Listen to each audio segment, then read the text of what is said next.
Hello, നമ്മുടെ ബാങ്കിൽ ഞാൻ ഒരു ചെക്ക് ഡെപ്പോസിറ്റ് ചെയ്യുവാണെങ്കിലേ അത് ക്ലിയർ ആകാൻ എത്ര ദിവസം എടുക്കും മാഡം? നമ്മുടെ ബാങ്കിന്റെ തന്നെ ചെക്കാണോ അതോ വേറെ ബാങ്കിന്റെ ചെക്കാണോ?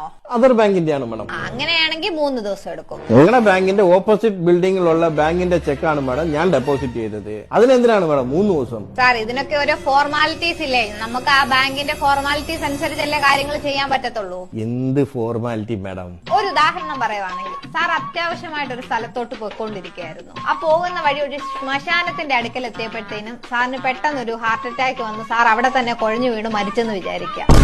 ശ്മശാനം തൊട്ടടുക്ക തന്നെയാണല്ലോ എന്ന് വിചാരിച്ച് സാറിനെ ഉടൻ തന്നെ ശ്മശാനത്തിലെടുത്ത് സംസ്കരിക്കത്തില്ലല്ലോ. വീട്ടിൽ കൊണ്ടുപോയി അതിന്റെ ആചാരാനുഷ്ഠാനങ്ങളെല്ലാം നടത്തിയിട്ടല്ലേ സംസ്കരിക്കാൻ വേണ്ടിട്ട് കൊണ്ടുവരത്തുള്ളൂ. ബാങ്കിന് ബാങ്കിന്റേതായിട്ടുള്ള ചില ഫോർമാലിറ്റീസ് ഉണ്ട്. ദയവായി നിങ്ങളും അത് പാലിക്കണം. സാറിന് വേറെ സംശയങ്ങളൊന്നും ഇല്ലല്ലോ അല്ലേ? ഒരു സംശയവും. Okay sir, have A nice day.